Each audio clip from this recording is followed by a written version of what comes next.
When you hear about the Wake Forest School of Business, a lot of things may come to mind. This includes the outstanding and beautiful Farrell Hall, which I am in right now. You also may hear about the outstanding academics, as it is one of the best business schools in the country. There are also some things that the everyday explorer may not necessarily know about. And that includes a marketing professor who got to play with all-time greats like Randolph Childress and Tim Duncan, and was even a Twitter trend known as Intense Wake Fan. The Danger Zone wanted to get involved with this, and I, as a member of the summer management program, actually got to meet this person as he is my marketing professor. Earlier this week, we had a chance to sit down with Dr. Kenny Herbst, marketing professor at Wake Forest University School of Business, and hear his story and thoughts about Wake Forest.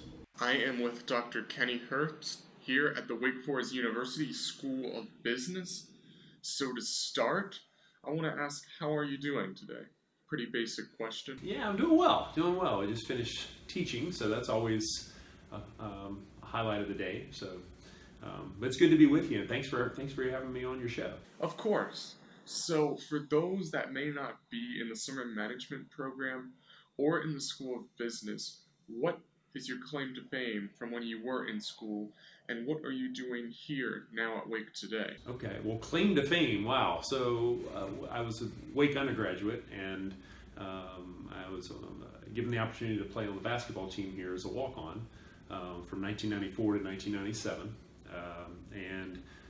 We certainly had some really, really good teams, being on classmates with Tim Duncan and being on the team with Randolph Childress and a bunch of other really talented guys was certainly quite a blessing. We had a lot of success and won the 95 championship over UNC, the 96 championship over Georgia Tech. I got an opportunity to come back in 2007 here as a professor in the business school, and so I teach marketing formerly in our full-time MBA program and currently in our MA program, our 10-month MA program, which is really, really strong, and then our undergraduate program as well as the S&P.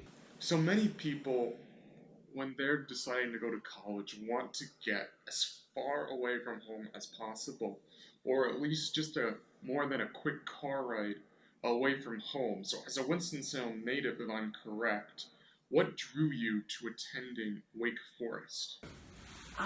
My parents both worked at Wake. I had been on this campus since the late 70s, born in 1974, so you can tell that wasn't much, probably beyond a toddler. My first memories, many of my first memories are on this campus. I've been a diehard Wake Forest fan of the athletics, going back to 1979. I think my dad was taking me to my first football and basketball games. And so Wake Forest had been in my blood for some time. I had always thought very highly. Certainly the athletics was the initial attraction, but the academics are really, really hard to beat. And so an opportunity to go to Wake and potentially walk onto the basketball team was, to me, kind of a dream come true. So I didn't really think twice about it. I mean, I was excited and knew that that this was the place for me, even if it was close to home. I've always been really close with my family, and so that was kind of actually a bonus that they could experience the basketball years with me, and debrief games with my dad after games, stuff like that, and that he was actually present. He could be present for 5-10 minutes away from home. So yeah, it was a no-brainer. You talked about looking at the chance to walk on for Wake Forest. Did you have any offers from smaller Division II or Division III schools? You talked about looking at the chance to walk on when looking at Wake Forest. Did you get any looks to play basketball at any Division II or Division III schools? I had looks from other schools. To me, though, it became a question of, do you want to go somewhere really, really small? And I think that's certainly a worthy endeavor. There's some great, really small colleges that have opportunities where you can play college basketball. Probably certainly get a little bit more playing time than I got at Wake. But again, growing up in the ACC, growing up so close to Wake Forest, I knew that I wasn't going to necessarily have a career in basketball, and so the opportunity to play in the ACC was an experience that was really hard to pass up, even as a role player, as a walk-on. That I knew my role. I knew I wasn't going to play very much, but I could do everything I could from a practice standpoint to try to make guys better, to try to make the team better, be kind of one of those guys that doesn't necessarily show up in the stat book, but does things behind the scenes to kind of help team morale and help us be better. So I see where you're going. I certainly would have played more probably at some other place, but I don't think I would have had the experience that I had here at Wake in terms of being able to also have a front row seat to the best that college basketball has to offer for 1994 to 1997. That was really hard to pass up. So yeah, like you mentioned, you had the chance to play with some all-time greats of the sport. We're going to start with Randolph Childress, who you described in his scoring of 107 points in that 3-game stretch in the ACC tournament and in the championship game as beyond human. So really, what was that stretch like, being able to watch it on the sideline as a player? We were the 1 seed in the 1995 ACC tournament. We had tied with Maryland, Virginia, and North Carolina at 12-4. It was a 4-way tie for first, but because of the head-to-head matchups, head-to-head meetings, and the success we'd had head-to-head, we earned the 1 seed.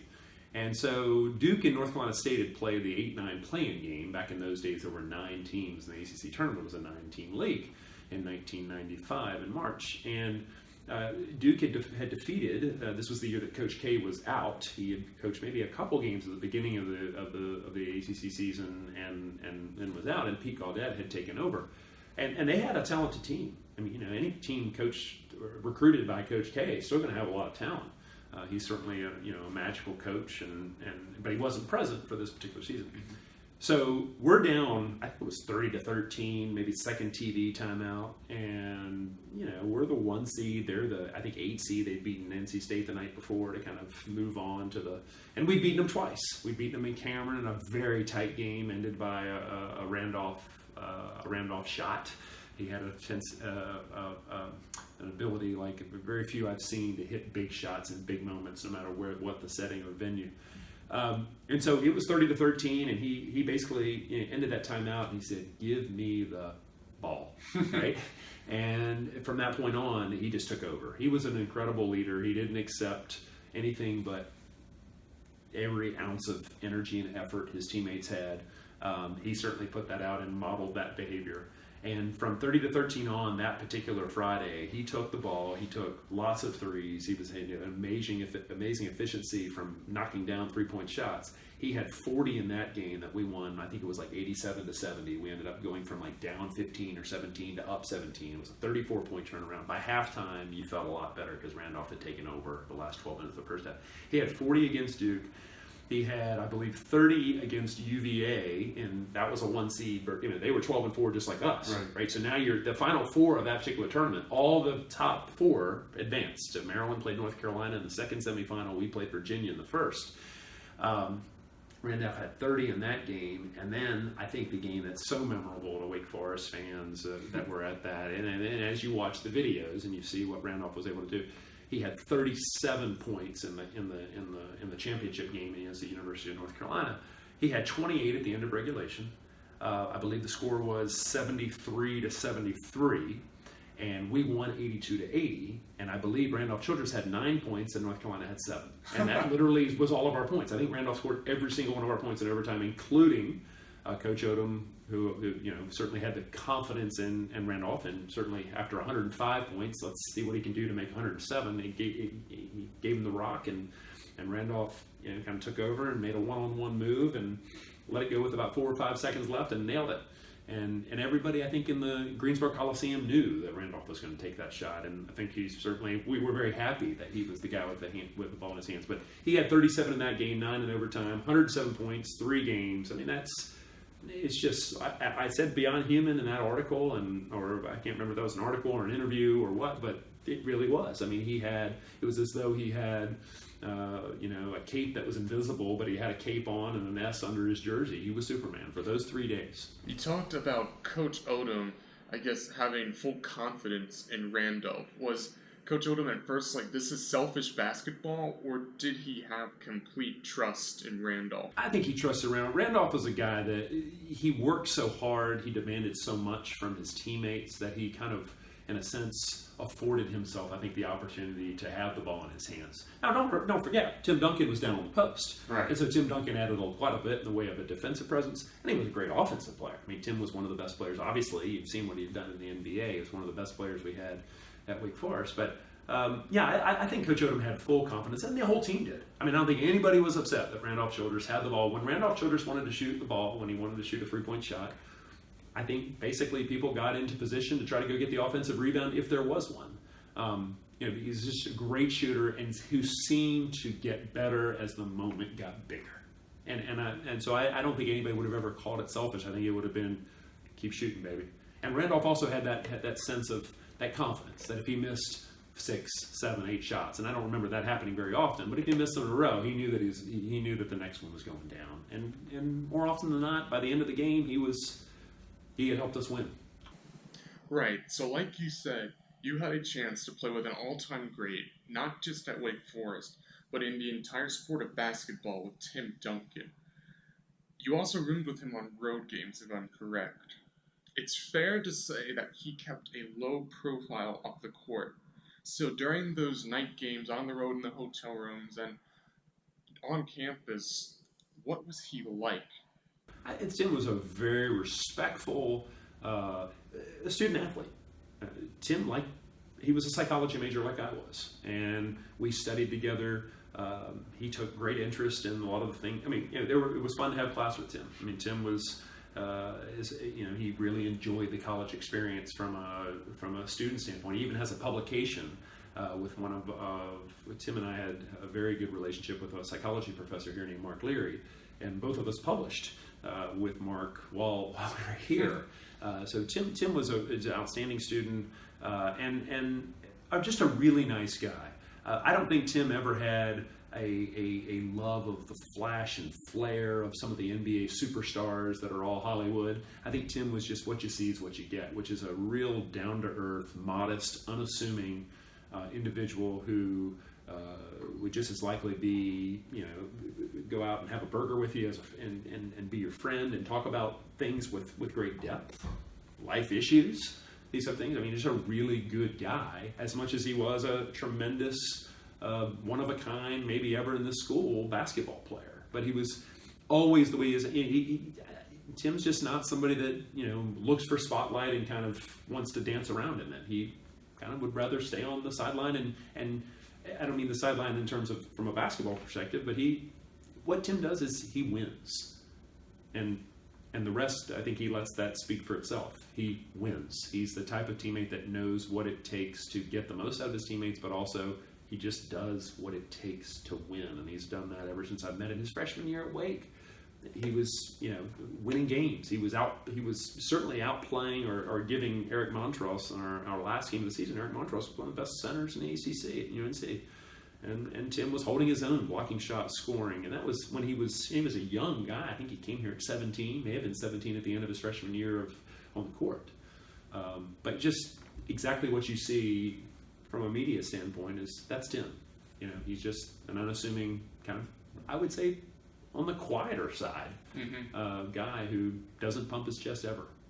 Is there a funny behind-the-scenes stories you have with him, like researching or publishing? So is there a funny behind-the-scenes stories you have with him, whether it be with research or publishing? Well, the research is kind of cool because he probably has an article that's published in a good journal in psychology. I think some of these road trips when we roomed together, he'd play video games, and he'd play video games oftentimes till really, really, I would call it early in the morning, maybe you call it late at night, I don't know, whatever 3 or 4 a.m. is. Oh wow! And he'd bring his own video game back in whatever it was 1996, 1997. And play them, but he could perform with tons of energy. He's like he wasn't tired. He just, maybe that was the way that he kind of, instead of thinking about playing Rasheed Wallace tomorrow or whoever the big center was, Joe Smith at Maryland, he just, he would play video games at night. Sometimes it would go later in the night, and that was just the way he kind of rolled. But it worked for him. And he was unbelievably effective the next day, even if the game was at noon, with less sleep probably than most would require. You would never know it when you saw him on the court. Just a really, really, really nice guy. A guy that's probably one of the highlights of playing here was an ability to get to know him. So obviously, as time went on, you could see that Tim was going to be a special talent, but his coming into Wake initially, could you have foreseen the career that he ended up having in the NBA? I mean, it's so hard to predict, right? I mean, did I think that he'd be potentially, arguably, the best power forward of all time? Which is certainly something that one could state, and with empirics that support it. No, I mean, I don't think anybody. First, I mean, I think that would be a difficult thing to be able to predict. Did you know that he was going to be good once you saw him play for a couple months? Yeah, right. He was 6'10". He had a really nice touch in terms of putting it off the square, even out to 15 feet. He could block shots like you wouldn't believe, and he turned block shots into turnovers. He didn't swap things into the second row. He would tip things. So if he got a piece of it, he'd tip it to himself, collect it, and then get it to a point guard who could then run a fast break. So he didn't necessarily always need the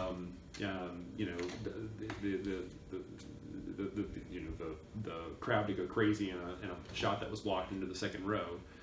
He could do things that were not as dependent on that, and he could turn block shots, as I said, into turnovers and these types of things. So he's really good. He's really good in that regard. But it's really hard to say. I mean,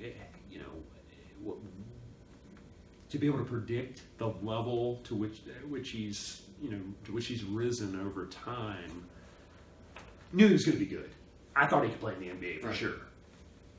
Best power forward of all time? I couldn't be happier. But to predict, I don't know if anybody could have predicted that at the time when he first came on the campus when he was 17. Have you reached out to him at all since he went to the NBA? As much as possible. I like to keep in touch with him.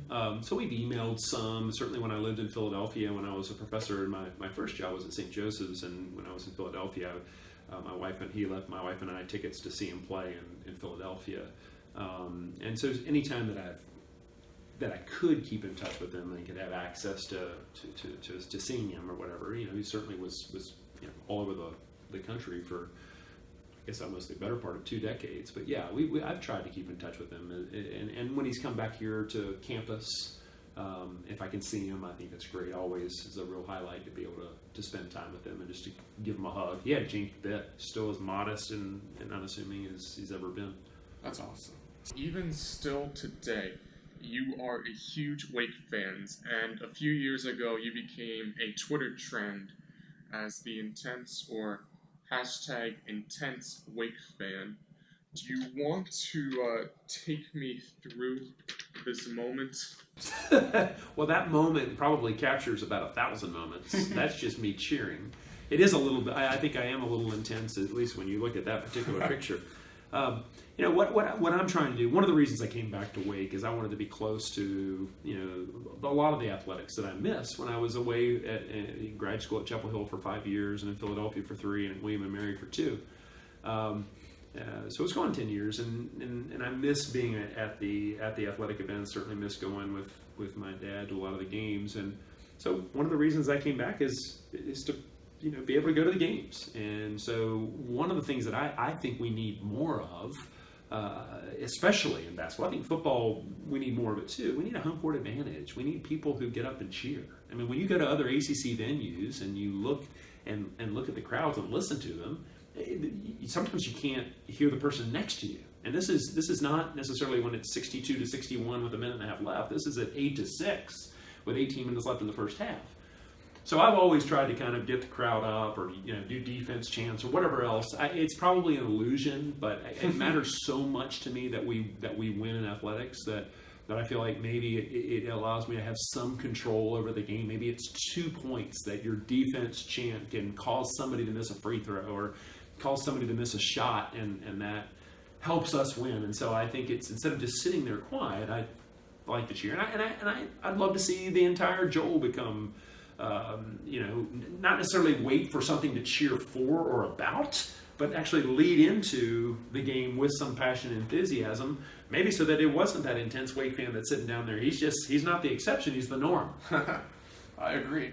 Beyond that home field or home court advantage, beyond being a former player and a current professor, why is supporting Wake Forest sports so important to you? It's been a part of my life since I can remember. As I said, I mean, maybe a year or two after you would call me leaving the toddler stage at age 5, I was going to the games. Dad tells me that we used to go to games, and when Wake would lose, I would bawl.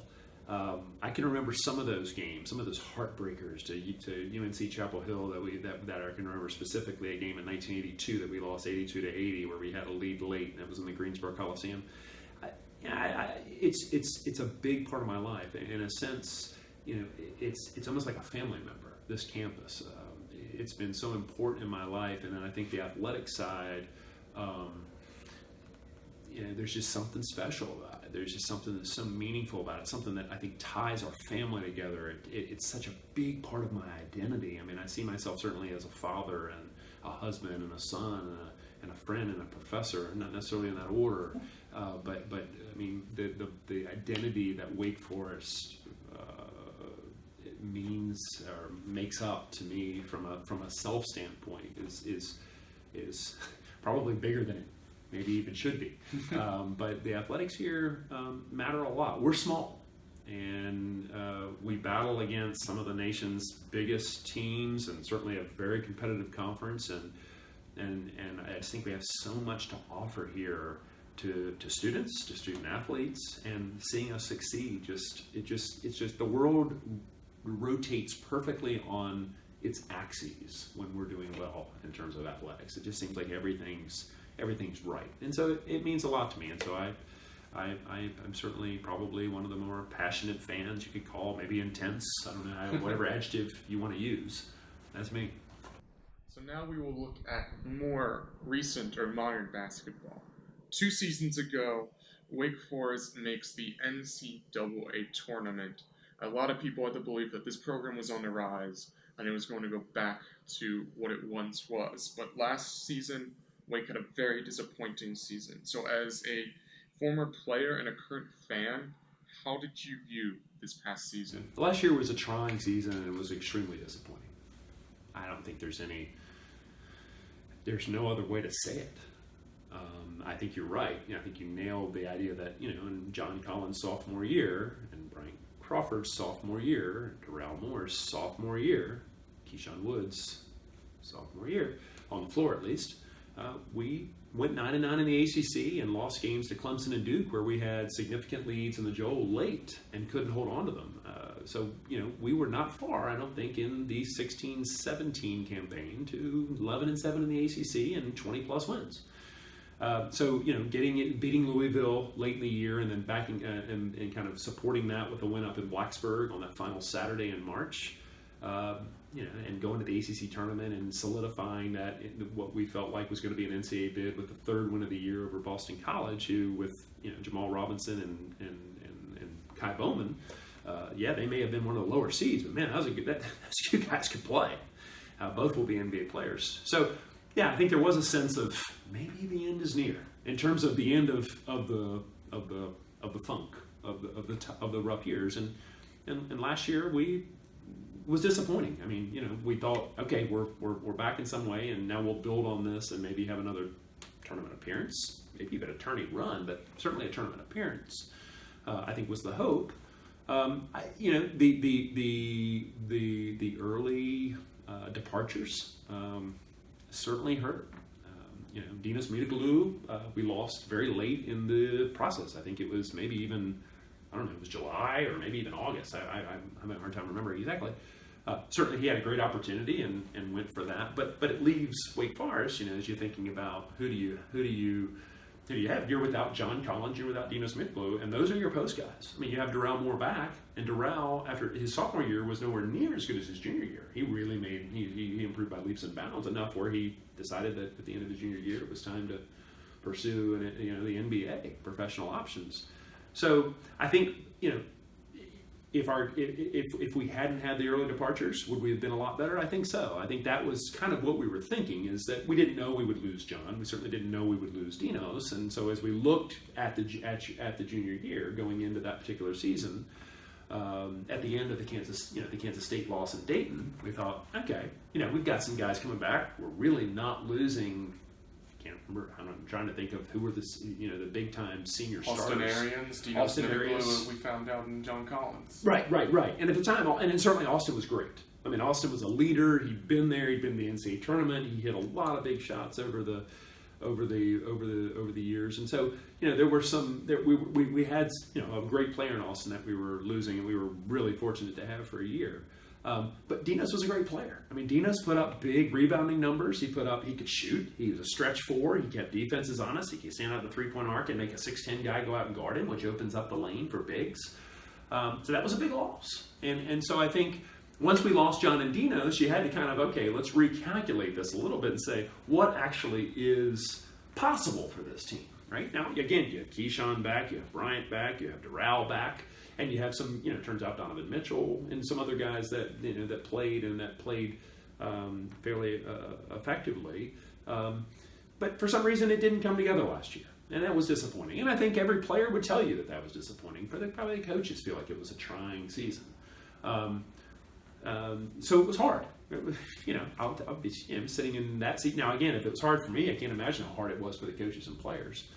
But, let's hope that's a blip on the radar, and that over time, again, now we have another young team coming back.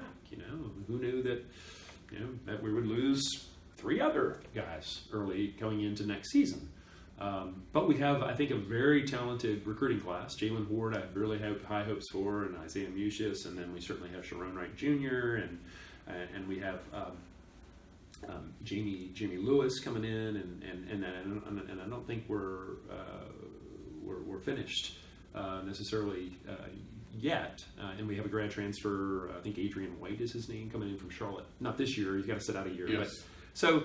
I have confidence in the staff. I have confidence that they clearly can recruit, and if they have a back-to-back seasons where they're winning and they have retention of some of these great players they're bringing in, think about how they could recruit if they had a couple back-to-back winning seasons that they could then build on as they go to the recruiting trail. They're already recruiting pretty well, with the one season that they had with John. The other thing I like about what's going on is I do think that John and Doral made huge strides as bigs, and I know that Coach Manning is perceived as a great big man coach, and certainly the data indicate that John and Doral improved dramatically under Danny Manning's watch, and so. I think it's a question of so Coach Prosser used to say, and I don't think he made up this quote or whatever else, but it's not necessarily X's and O's, it's Johnny's and Joe's. We've got to not only acquire, which I think we're doing, somehow we got to keep them, and we got to keep guys, and if the longer they stay. It's like Notre Dame, right? With Mike Brey. Mike Brey's a really good coach, I think, right? I've certainly not heard anything different. I've heard that Notre Dame is good because they get old, stay old. We do the same thing. Get old, stay old. And, because these 22, 23-year-old 4th and 5th year seniors playing against freshmen, when they have 4 or 5 years, or 4 years in the ACC, it makes a difference. So I'm still optimistic. It was a trying year last year, but that doesn't mean that it has to be, that we're heading downhill. I think we're gathering ourselves. We've got a nice new core of players that are here, and I look forward to the future. Right. So you sort of jumped on my next question, which is really that I would argue that this upcoming season is the most crucial to Coach Manning's tenure. You look at the large amount of departures after this season, whether it be transferring or deciding to pursue the NBA earlier than we expected, but then also there's a phenomenal great recruiting class coming in. So looking at that, how are you viewing this upcoming season?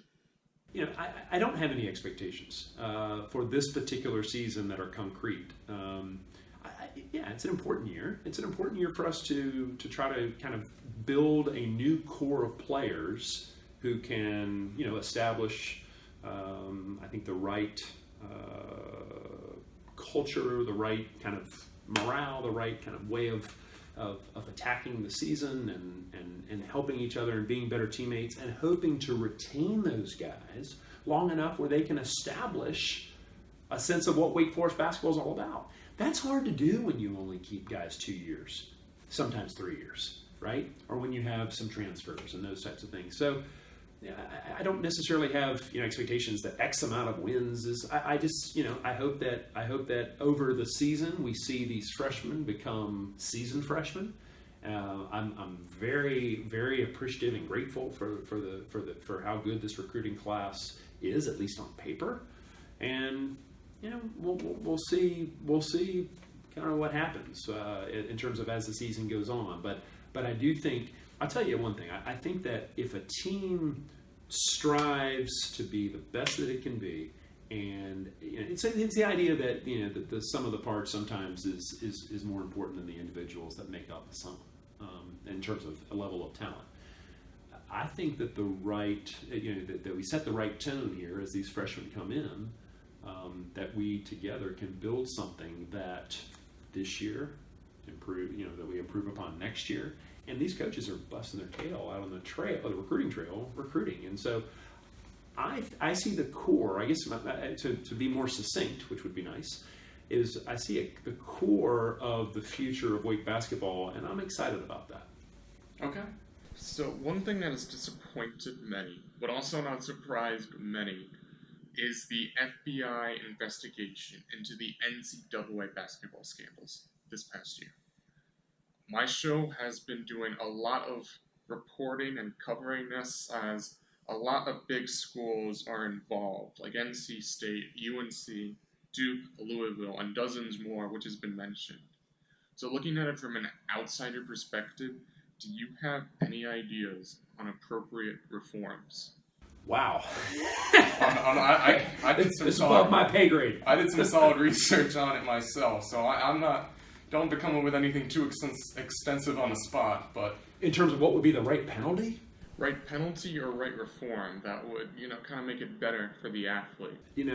I don't. I know that it's so competitive to get players, and I think it's even different that, and it's not like I had a scholarship back in, the mid-90s, but I think that what you need to be able to get kids to school. I mean, it's something I don't even understand. I wouldn't even pretend to understand how all that works.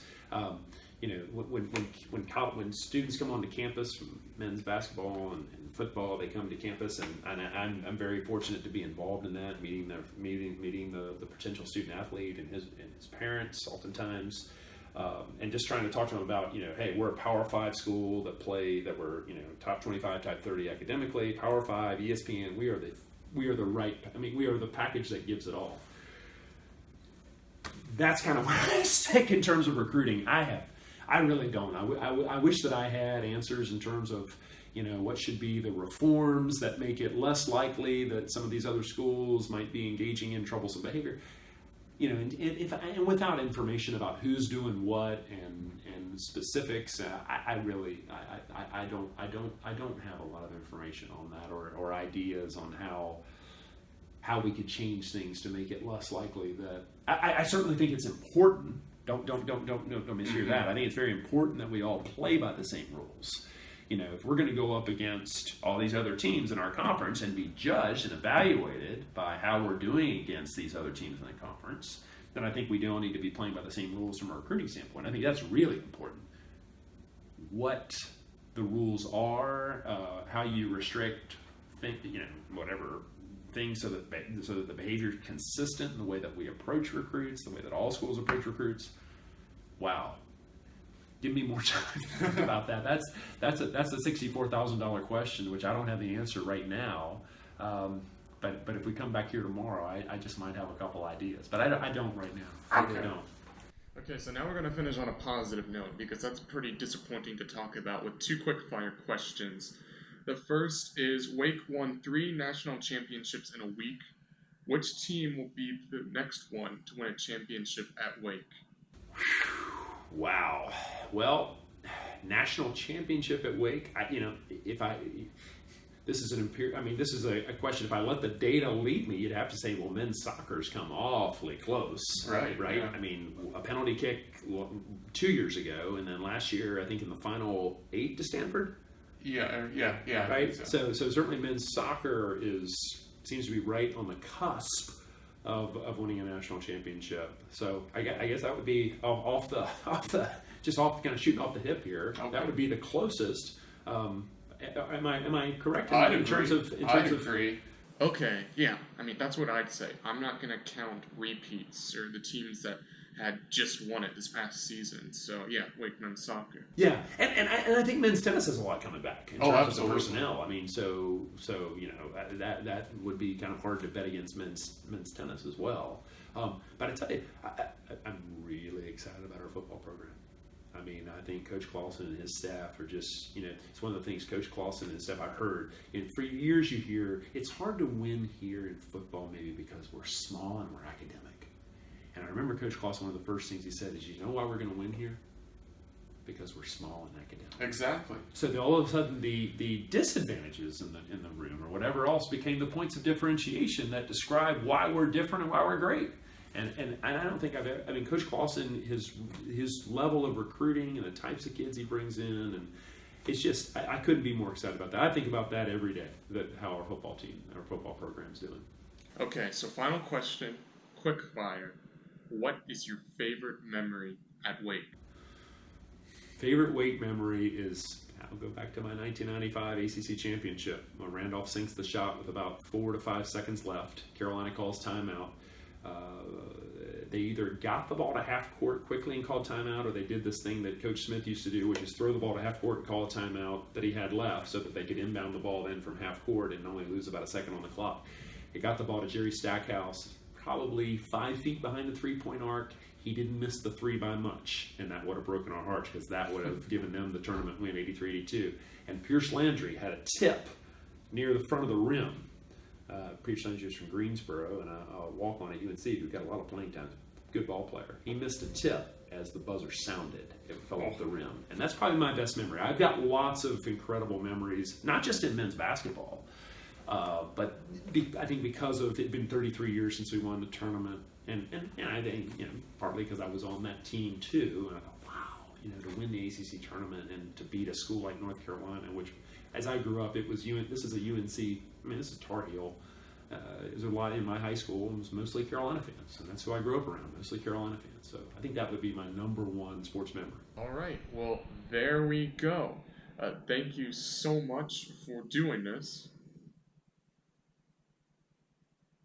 You're very welcome. Well, thanks for having me. I enjoyed it, and I'm happy to be a guest anytime. Of course. So that's it, and make sure to be on the lookout for more Danger Zone content. Go Deeks!